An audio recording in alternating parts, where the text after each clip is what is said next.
Bonjour, avec vous Tawfiq Belhiachi. Nous allons voir ici le deuxième exemple de sujet d'examen régional de 2016. Et comme promis, nous passons directement au sujet qui suit celui qu'on a fait l'autre fois dans la liste que je vous ai montré. Si vous vous assurez, vous allez trouver que c'est le sujet. Et c'est le sujet de Tra'at Filalt. Voilà notre sujet. Donc, l'écriture peut être une source de plaisir comme elle peut être au service d'une chose noble. Croyez-vous à l'efficacité de la parole écrite pour sensibiliser les gens? Développez votre réflexion dans un texte argumentatif illustré d'exemples précis. Bien. Alors, comme d'habitude, je vais vous demander d'analyser le sujet. D'accord? Ensuite, déterminer le type de plan. Vous faites une pause vidéo et répondez à la consigne.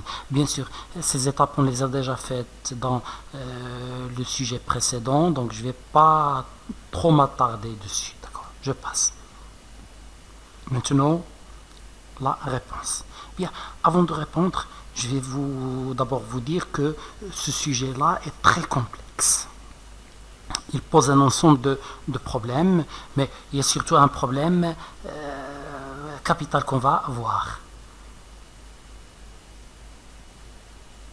Donc, vous avez là l'assertion. L'écriture peut être une source de plaisir comme elle peut être au service d'une chose noble. La question, croyez-vous à l'efficacité de la parole écrite pour sensibiliser les gens? Et les critères, c'est développer votre texte ou bien votre réflexion dans un texte argumentatif illustré d'exemples précis. Analysons maintenant l'assertion. L'assertion, comme vous le voyez, elle nous présente deux axes. D'accord? Le premier axe, c'est l'écriture peut être une source de plaisir. Deuxième axe, c'est comme elle peut être au service d'une chose noble. On a la possibilité de rassembler les deux dans un seul axe, c'est ce qu'on va faire plus tard. Les consignes, nous avons bien sûr une seule consigne ici. Alors, vous voyez, c'est une demande d'opinion dans la consigne. Ah, croyez-vous, pensez-vous, on vous demande votre opinion. De plus, c'est une question fermée. Donc, d'après la consigne, on doit répondre par un texte de plan d'opinion. Mais en même temps, cette question nous livre un troisième axe. D'accord? Cet axe, c'est l'efficacité de la parole écrite ou bien de l'écriture comme moyen de sensibiliser. Vous voyez, c'est différent du point précédent. Le point précédent nous dit l'écriture peut être au service d'une chose noble. Ici, on ne vous a pas dit dans la consigne est-il vrai qu'elle peut être au service d'une cause noble? Si on vous demande ça, on s'est interrogé sur le deuxième axe. Mais ici, non, c'est autre chose. On s'interroge sur l'efficacité. Est-ce que l'écriture est efficace? Est-ce qu'elle peut réussir dans cela? Ou bien elle ne peut pas réussir? Donc, vous voyez, nous avons trois axes. Et nous avons une demande d'opinion. Donc, nous allons bien sûr...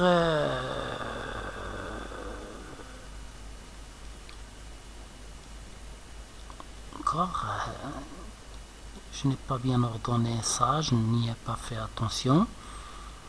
Alors, je retourne un petit peu en arrière. Voilà. Donc, nous avons trois axes et nous avons une demande d'opinion. Alors, puisqu'on a trois axes, ça nous mène vers le plan thématique. D'accord? Et puisqu'on a une demande d'opinion, ça nous mène vers un plan d'opinion. Ce qui fait que ici, on a le choix entre deux plans. deux types de plans. Je vais vous montrer les deux plans, mais je vais opter pour la demande d'opinion. Pourquoi? Parce que si vous lisez bien le sujet, vous comprenez que l'intention de celui qui a choisi ce sujet, c'est la demande d'opinion. D'accord? C'est pas le traitement en profondeur des trois axes. C'est pas ça l'intention. Donc, si vous faites ça, c'est aussi juste. Si vous faites un texte avec ces trois axes, c'est juste. Donc, je vais vous montrer deux façons de faire ça. Bien sûr, on va appliquer sur une seule. Donc, les critères, bien sûr, développez votre réflexion avec des exemples. Lorsqu'on vous dit des exemples, il vous suffit de deux exemples dans votre sujet, d'accord? Ne pensez pas que chaque fois que vous donnez un argument, vous devez l'exemplifier. Non. Alors, ça c'est pas intéressant. Alors, premier choix. Premier choix, c'est le plan thématique. Vous pouvez le traiter comme ça, en deux axes ou bien en trois axes.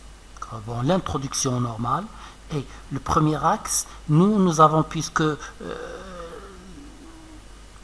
texte n'insiste pas beaucoup sur, bien le sujet n'insiste pas beaucoup sur les deux fonctions de l'écriture, les deux tonalités, si vous voulez, faire plaisir et sensibiliser.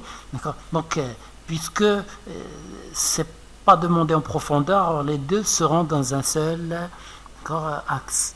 L'écriture peut être un moyen de plaisir aussi bien qu'un engagement pour une cause. Donc ça, c'est un premier acte. On va en parler. Deuxième acte, c'est votre opinion. Et vous voyez, s'il n'y avait pas cet axe, on aurait ici eu un plan progressif. L'écriture est un moyen de sensibilisation. Et je m'excuse. Je vais corriger ça, d'accord? Parce que ça demande à être corrigé. Donc, ce sera ça. L'écriture.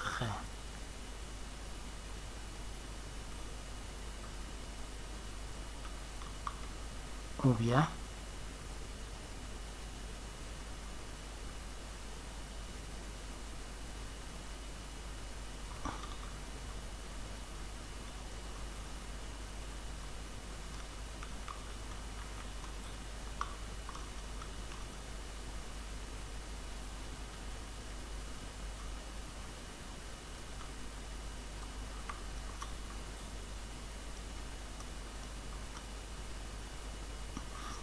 efficacité de l'écriture plus argument. Alors je vais maintenant revenir à ma diapositive, excusez ce petit contretemps. Alors bien sûr j'ai ici efficacité de la parole écrite, bien de l'écriture, plus argument 1. Argument 2, argument 3, vous voyez cette partie-là, c'est en fait comme un plan progressif. Et de cette façon, j'ai un plan thématique, mais dans lequel j'ai répondu à la consigne. Et ce sera un paragraphe court de 4-5 lignes, et ce sera plus long. Ce sera un premier paragraphe, un deuxième paragraphe et un troisième paragraphe. Bien, alors ça, c'est le choix du plan thématique. L'introduction ici, elle est habituelle. L'introduction, c'est amener le sujet, annoncer le plan et poser la problématique. Le deuxième choix, l'axe, le premier axe qu'on avait dans le développement, c'est lui qu'on va mettre dans l'introduction. Donc, alors l'introduction ici, elle est réalisée d'une façon un peu spéciale. C'est l'axe 1 plus la problématique. On parle de l'axe 1, l'écriture comme moyen de plaisir et de sensibilisation, plus la problématique. Et on va voir, lorsqu'on va faire ça, on aura à peu près toutes les conditions de l'introduction, mais de cette façon un peu spéciale. Et bien sûr ici, j'ai le plan progressif. Alors, c'est clair, la seule différence, c'est que cet axe qui a été cité, je le mets ici. Ça va me donner, dans le développement, ça va me donner 2 axes, ou bien 3 axes. Vous pouvez faire un axe pour comme moyen de plaisir, comme moyen de sensibilisation, ensuite l'efficacité, et vous aurez là un plan thématique. Mais si vous introduisez le sujet par le premier axe, et regardez, en vérité, je vais revenir au sujet, vous montrer ça dans le sujet, ensuite je vais revenir ici. Alors, revenons au sujet. Regardez, le sujet, qu'est-ce qu'il fait? Le sujet, il introduit le sujet. Et c'est la consigne à traiter dans le développement. C'est comme ça que la personne qui a proposé ce sujet conçoit le sujet. Donc, cette partie, c'est juste une entrée en matière. C'est juste pour introduire le thème. Et c'est la consigne essentielle. Croyez-vous à l'efficacité de la parole écrite pour sensibiliser les gens? C'est ça, bien sûr, le point essentiel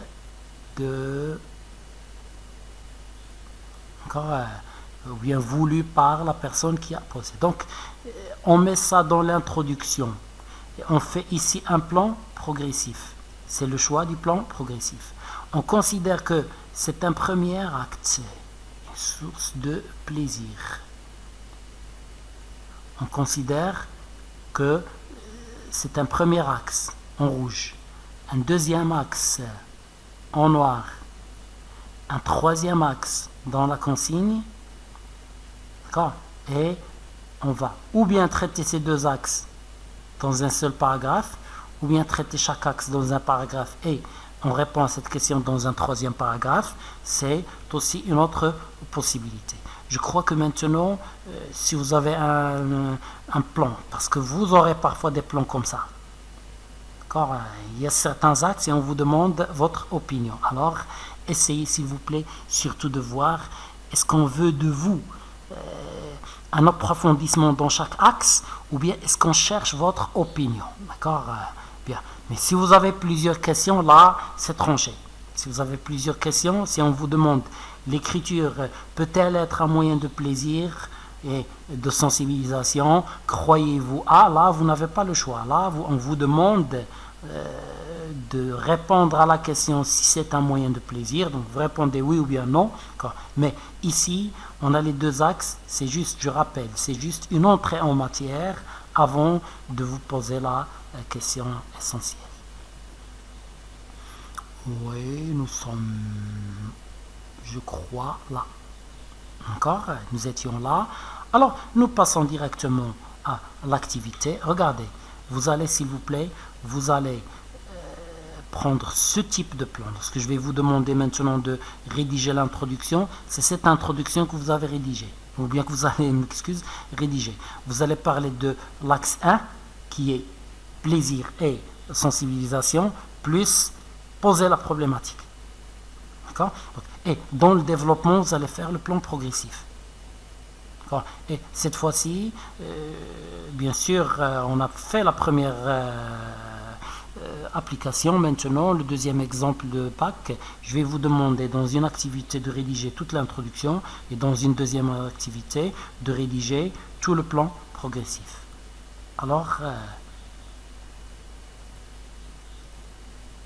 allez-y, vous arrêtez votre vidéo, faites pause vidéo et vous rédigez l'introduction. D'accord? Bien sûr, moi, je passe. Alors, l'axe 1 dans l'introduction. Chaque jour, des milliers d'écrits, messageries, journaux électroniques, aussi bien que des productions professionnelles d'auteurs et de journalistes et d'autres paraissent. Alors, c'est le constat. En même temps, donc c'est une façon d'amener le sujet, mais elle est compatible avec l'axe 1. L'apparition des et voilà l'axe 1. Il est traité dans une seule petite phrase. Pourquoi? Parce que si je vais répondre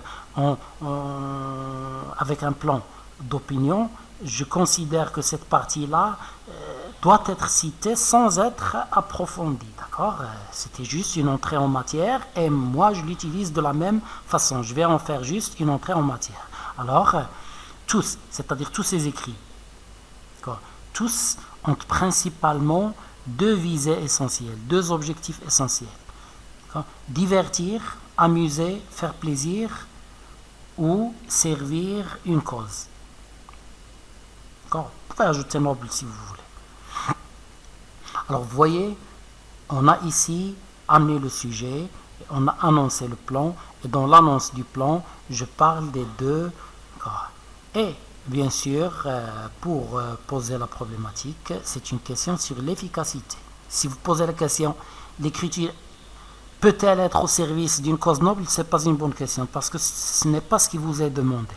Ce qui vous est demandé, est-ce qu'elle est efficace? Est-ce qu'elle est effective? Est-ce qu'elle peut réussir à faire ça? Est-ce qu'elle est capable de faire ça? Donc, en ce qui concerne ce dernier point, c'est-à-dire servir une cause, ce dernier point, dans le dernier point traité dans la phrase précédente, c'était servir une cause.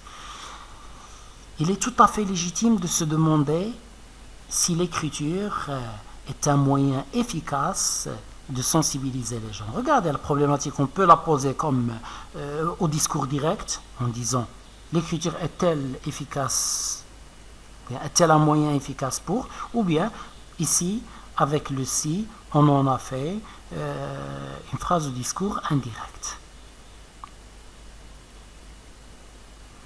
Donc, rédigez maintenant les deux, ou bien le deuxième, c'est-à-dire le développement, d'accord?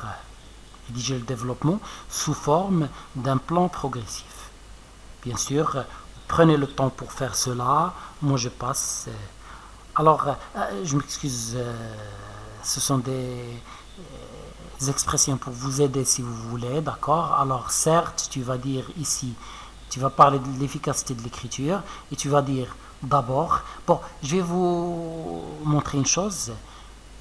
Tu dois montrer, d'accord? Parce que tu es toujours, même si tu réponds par un plan d'opinion, tu es surtout dans le plan thématique. Tu vas montrer comment, tu vas développer, tu vas expliquer. Donc, oui, tu vas dire, certes, l'écriture peut être efficace, mais ce que tu vas expliquer ici, c'est comment elle peut être efficace, quelles conditions, quels critères elle doit répondre pour être efficace. Donc, tu vas dire, l'écriture serait efficace si elle répondait à des conditions, et vous allez d'abord, ensuite, enfin. C'est la même chose, ce sont des structures pour vous aider. Moi, je passe à la réponse. Alors,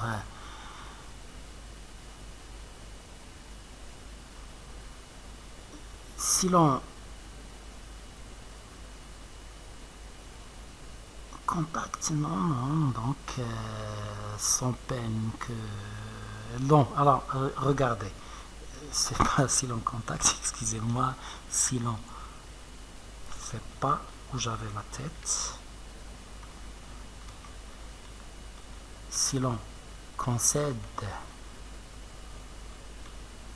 ah, oui, si l'on accepte, donc si l'on concède sans peine que l'une des fonctions essentielles de la parole écrite, ajoutez ici s'il vous plaît écrite, est de persuader, de pousser à l'acte, d'inculquer des valeurs. C'est la sensibilisation, d'accord? On essaie de persuader, de convaincre de quelque chose, on essaie de pousser à l'acte, j'essaie de pousser à faire quelque chose, ou bien d'inculquer des valeurs, c'est éduquer. Donc la sensibilisation, généralement, c'est ça. Donc on a expliqué ici ce que c'est que la sensibilisation. Maintenant, on va la question de son efficacité ou non dépend, j'écris deux fois, vous effacez, d'un ensemble de critères. D'accord? Alors, j'ai pas, s'il vous plaît, j'ai pas le temps de m'attarder dans la correction et tout parce que je veux terminer ce programme avec vous avant l'examen. D'accord? Alors, excusez-moi si je ne reviens pas à ces choses, que je ne les corrige pas avant. D'accord? Si je veux le faire avec mon problème de vue, ça va me prendre beaucoup de temps. Donc, d'un côté, la parole écrite ne peut être effective, efficace, qu'à la condition d'être compatible avec le type de public. Les gens auxquels tu écris, si tu écris un public avisé, un public connaisseur, tu vas hausser le niveau de langue. Mais on ne peut par exemple, voilà, j'ai inséré ici un exemple. D'accord? On ne peut par exemple pas essayer de sensibiliser le grand public. Le grand public, c'est tout le monde. D'accord? Dans un journal, et oui, il y a des journaux pour grand public, il y a des journaux spécialisés. On parle ici d'un journal pour grand public. Mais si tu as par exemple un journal économique, c'est un journal spécialisé. Il est lu par des gens connaisseurs en économie. Mais un journal de grand public, c'est pas l'opinion le matin en arabe, ou bien ahdet ou bien. Donc, alors, si on veut écrire dans un journal pour grand public, on doit avoir, on ne peut pas le faire avec un écrit académique. Académique, c'est très soutenu, d'accord? Maintenant, le premier argument, c'est que l'écriture, pour être efficace, doit être compatible avec le public. Le deuxième, d'un autre côté, l'esthétique et la beauté du message écrit. L'esthétique, c'est la beauté. D'accord? Est à prendre en considération, car nous aimons tous lire ce qui nous plaît. Oui, nous tous. Tu prends quelque chose, tu commences à lire, si ça te plaît, tu continues la lecture, si ça ne te plaît pas, tu ne vas pas continuer à lire.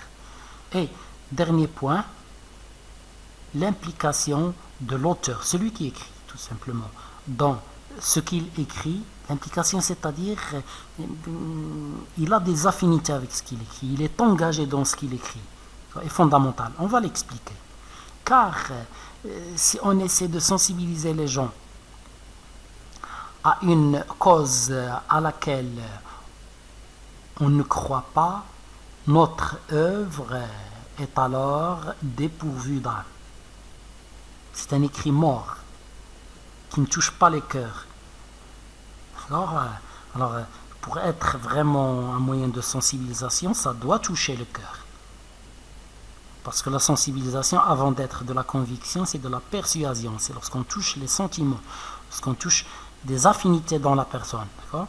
Bien. Alors, je constate maintenant, par exemple, que je n'ai pas écrit 2 exemples, donc c'est une erreur, mais je vous le dis tout simplement, d'accord? Parce que si j'avais du temps, j'aurais bien relu mon sujet, j'aurais constaté cela et j'aurais ajouté des exemples, d'accord?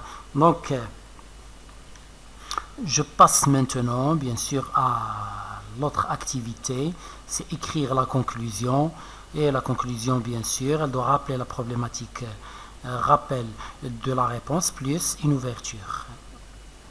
Qu'est-ce que j'ai là?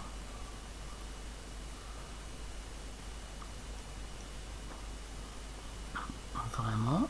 Alors, je passe directement ici à la conclusion. Je ne sais pas ce qui s'est passé. Je ne sais vraiment pas ce qui s'est passé maintenant. Bien, alors, bref, l'efficacité de l'écriture. Donc, on sait 2 mots. L'efficacité de l'écriture, j'ai rappelé la problématique. C'est l'efficacité de l'écriture. Voilà la réponse. Reste relative à des conditions et des caractéristiques dont doit se parer. Se parer, c'est s'habiller, mettre des bijoux et des... D'accord? De là vient le mot la parure. Je crois que c'est un mot qui est connu en commun. Pas pour la nouvelle, elle n'est pas programmée, mais elle est connue, la parure de Maupassant. D'accord? Donc, doit se parer le message écrit. Donc, le message écrit, il doit se parer, c'est une figure de style, d'accord? C'est une métaphore. Le message doit s'habiller de ces conditions pour être vraiment efficace. D'accord? Donc, voilà l'ouverture. Il serait cependant plus judicieux, plus juste, plus vrai, si vous voulez, de s'intéresser à la façon avec laquelle on pourrait couper l'herbe sous les pieds. Couper l'herbe sous les pieds, tout simplement, signifie en français empêcher quelqu'un de faire quelque chose. Donc, couper l'herbe sous les pieds de ceux qui s'en servent, c'est-à-dire qui se servent des messages écrits comme outil, comme moyen pour débaucher les gens, autrui. Débaucher, c'est pousser les gens à faire de mauvaises choses, surtout en ce qui concerne les valeurs morales. Ou les pousser à des actes vindicatifs. Vindicatif, c'est-à-dire c'est lorsque tu détestes quelqu'un, que tu veux te venger de quelqu'un.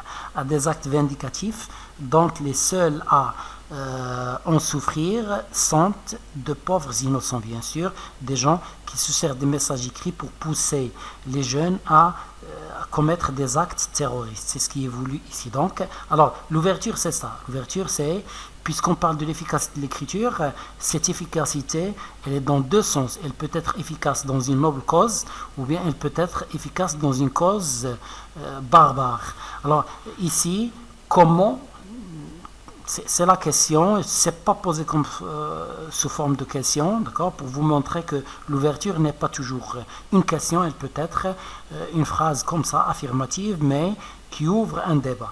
Bon, alors ici c'est comment empêcher les mauvaises, ou bien les gens qui ont de mauvaises intentions, comment les empêcher de ne pas pouvoir façonner l'opinion des jeunes de façon à les pousser à commettre des actes répréhensibles, mauvais, et de ne pas être des personnes, bien les pousser à devenir des personnes dévergondées, des personnes qui n'ont pas de bonne valeur morale. Bon, je crois que notre deuxième application maintenant à son terme. Alors, à la prochaine et commencez s'il vous plaît effectivement votre préparation parce que